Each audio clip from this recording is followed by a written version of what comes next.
สบายดีบรรดาท่านที่เคารพนับถือและหักแพงทั้งหลายมื้อนี้พ่อใหญ่แก๊สสิมาอ่านประมวลกฎหมายแพ่งปี 2018 มาตรา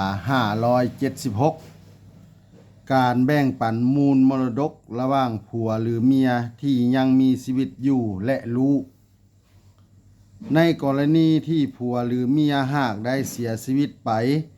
โดยได้ปะเมียหรือผัวและลูกไว้ก็แม่นลูกเป็นผู้มีสิทธิ์รับมูลมรดกที่เป็นทรัพย์เดิมของเจ้ามูลมรดก3/4และอีก1/4แม่นเมียหรือผัวที่ยังมีชีวิตอยู่เป็นผู้รับส่วนสินสมสร้างนั้นให้แบ่งครึ่งคือครึ่งหนึ่งให้เมียหรือผัวที่ยังมีชีวิตอยู่และอีกครึ่งหนึ่งนั้นให้แบ่งปันแก่พวกลูกเป็นผู้เสมอกันถ้าถึกใจให้กดไลค์กดแชร์กดติดตามพ่อใหญ่แก๊สหน่อยเด้อถ้าอยากให้พ่อใหญ่แก๊สอ่านกฎหมายหยังมาตราใดให้คอมเมนต์มาเด้อขอขอบใจ